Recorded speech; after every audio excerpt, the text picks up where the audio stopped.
Hey everybody, so we're back for another review of Love and Marriage Huntsville. Um Season 5, episode 10, Preaching to the Liar. Um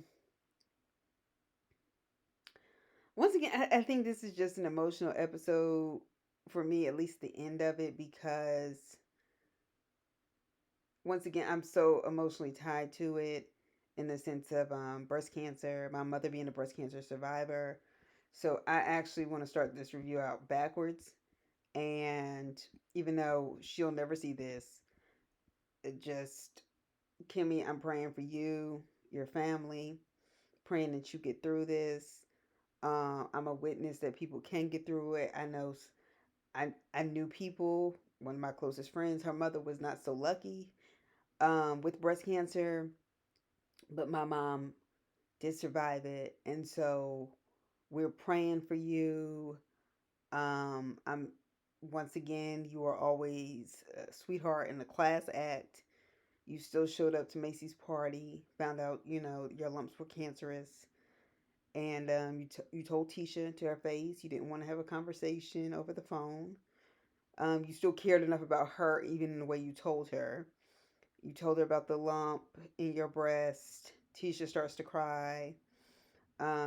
She says she's triple negative breast cancer, even though it's stage 2. It's one of the most aggressive forms of cancer. That was the stage they found my mother's in. But once again, Kimmy, being the kind of person she is, brought Macy a gift. Once again, thinking about,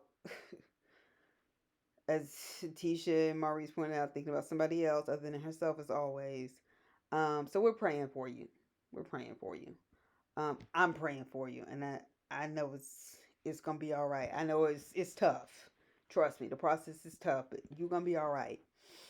Okay, so now I've gotten out of the way because I didn't want that to have to come at the end, and I just got done watching it, and I like to make sure that before I even go into this other stuff, that's clear. That's where I stand on that. All right, so the episode picked up at the peace party. That's how I feel with this bullshit. So Mel is still talking about how she spoke to Destiny at the opening of Madani. Destiny was like, Stormy asked her, well, does that change things? And Destiny was like, no.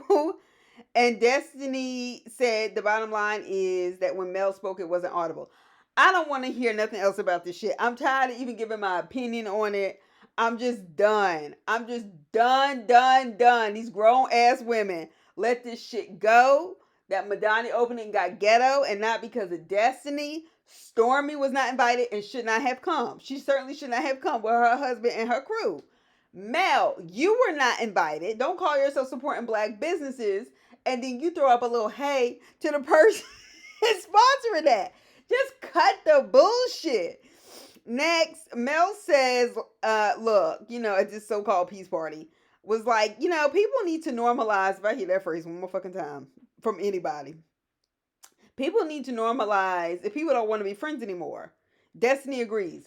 I agree with that. And I don't even, whether Mel was trying to be shady or not, it don't matter. That's true. And I get where Mel is coming from. Stop forcing shit, especially people who are not involved. Mel and Destiny's friendship or lack thereof is between Mel and fucking Destiny. Just leave this shit the fuck alone. Like, it's okay. Like, Stormy, I think, yeah. So Stormy said, well, they finally get to the end of this fucking peace party. And Stormy said she wants to get the ladies still with her products from her business because they always make her feel better. Bitch, you wanted some advertisement, but then at the end of the day, that is what reality TV is for. So fine, but I just don't want to see her back on my screen, her lip touching her nose. I just can't take it. Ugh. But at the end of it, Mel seems to be the only one that was really checking on Kimmy.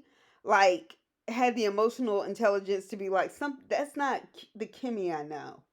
And you can just tell Kimmy just wanted to burst out into tears when Mel hugged her.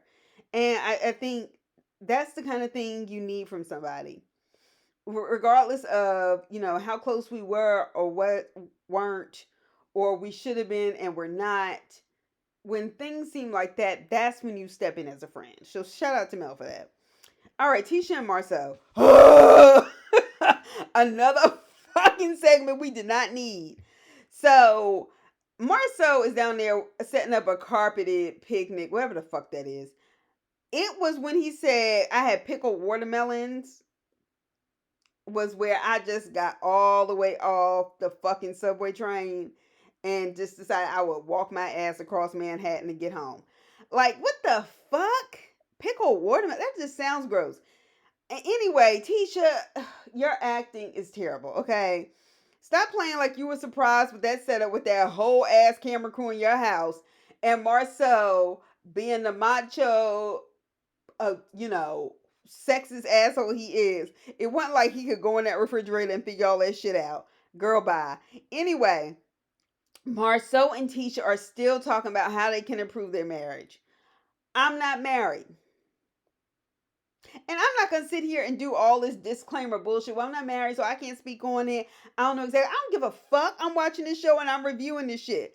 And what I am gonna say is I'm tired of hearing them talk about the ways they can improve their marriage. What they can do is show each other some goddamn respect. Why are we still talking about the same shit? Be married and leave it alone in the roles y'all play, and y'all are okay with it. Tisha, if you okay with it, you ain't gotta explain shit to nobody. Marceau, if that's how y'all roll and it's okay between the both of y'all, let this shit go. Or get the fuck off TV. Or divorce. Whichever one it is, just pick one, because I'm tired of it. Anyway, he talks about with Dr. Francis. I just feel like he's biased. And well, all human beings are biased, motherfucker. Dr. Francis, he was like, well, he just acts like he has all the answers. Dr. Francis has the answers because he's a motherfucking therapist, Marceau, and you are not. Okay? Um, you ain't got them, bruh. You don't have them. I can say for sure. Anyway, so Tisha brings up having a period party, and she says that her daughter Macy, she's gonna basically throw one for her because she's at that age, the ages 10 to 14, when people have their periods, young girls have their periods or whatever, and yeah, I don't think that's a bad thing at all to help your daughter transition into her cycle because a lot of times it is shame. A lot of times you don't know what's going on. It's not so much that you don't expect necessarily to bleed, but I think it's also because all the things that come with it, just the emotional ups and downs. You start feeling these mood swings. You're not sure where they came from. You don't know yet.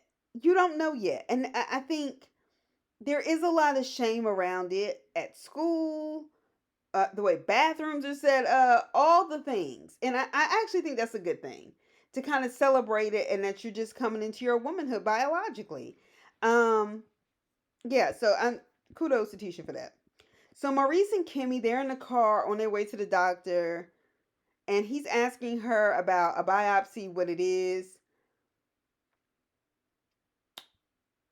And I really think he was genuinely asking. My problem with that scene is I feel like the Scott seems so disattached to the experiences of women in their lives. I'm not talking about to the experiences of women generally, but to their lives. You knew when your wife started crying, said she had a lump in her breast and she was going to have to get a biopsy. It didn't cross your fucking mind to just Google that shit so you could just know a little bit more, so you could ask the doctor some questions.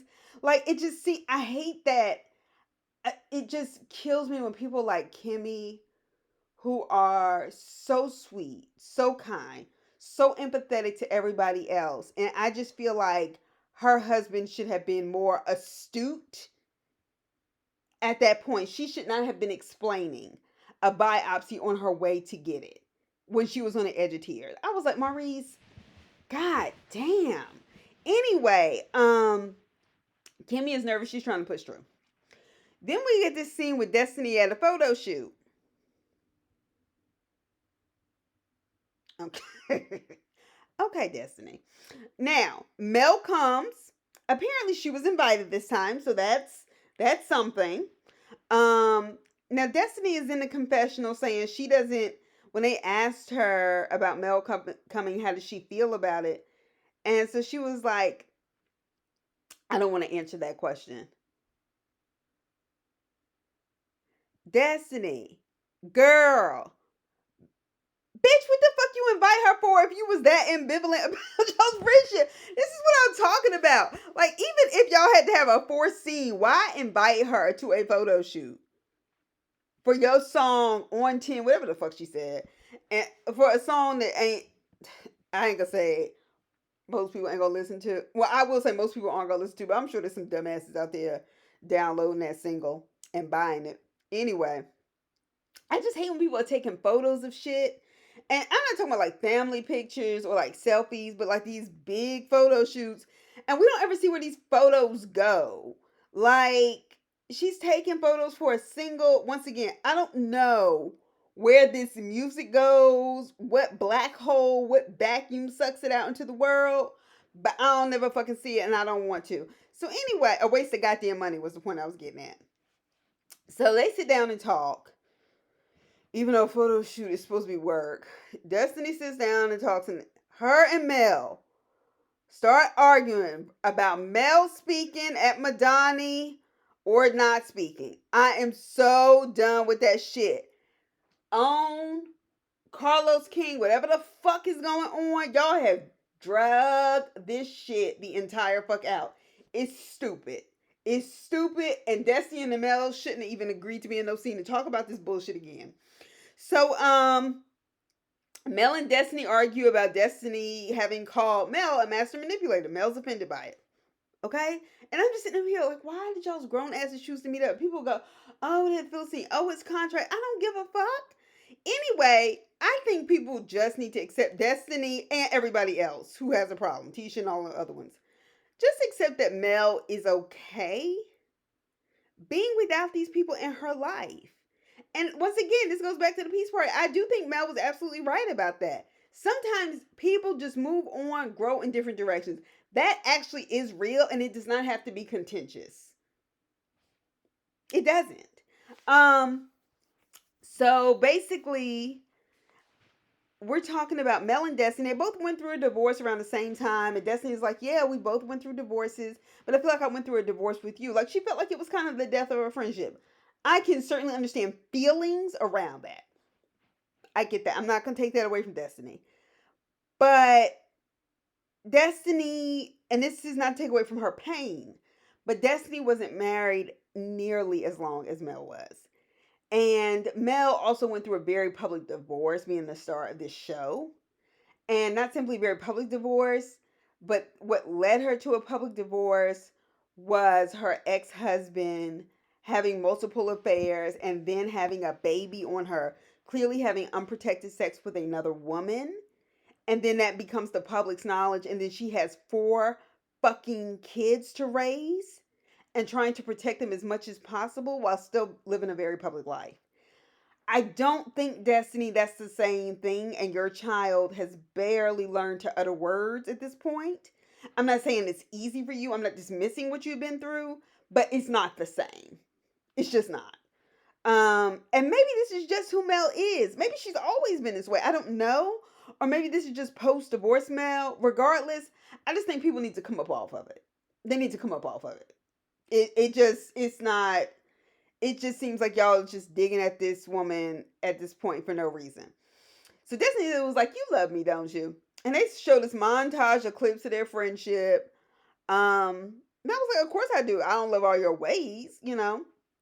I just really think Mel is in a different place, and people do need to accept that. Like, I'm just get out your bag.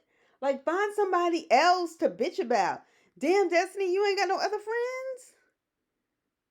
Granted, I know as you get grown up, it's putting up with people, but this is just whack.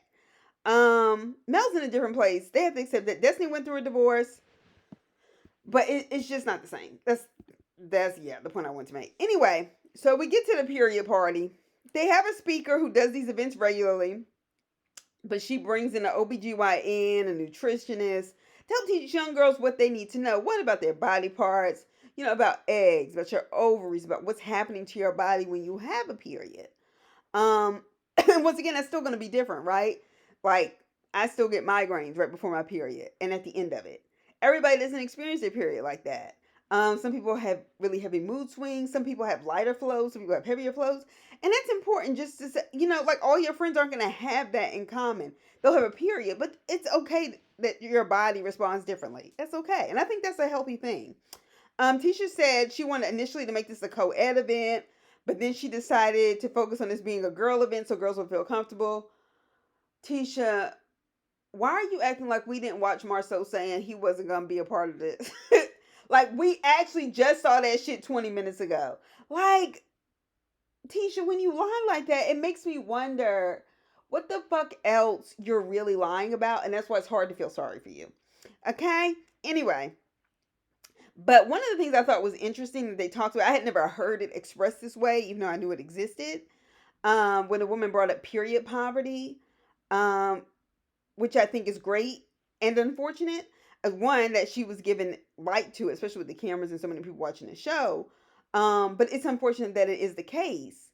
But not doing anything about it, not sharing with people pads and resources and toiletries that they'll need.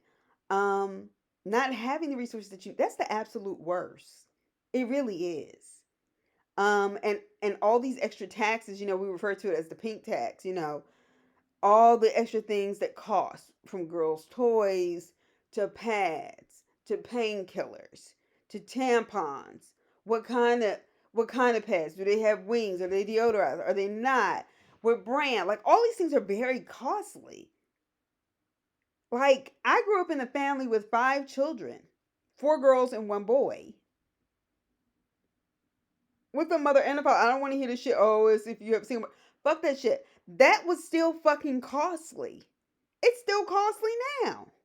And these motherfuckers got the nerve to be up here and fuck away. I hope he birth control. Anyway, so Maurice shows up to the period party and Tisha's like, no guys allowed. What you doing here?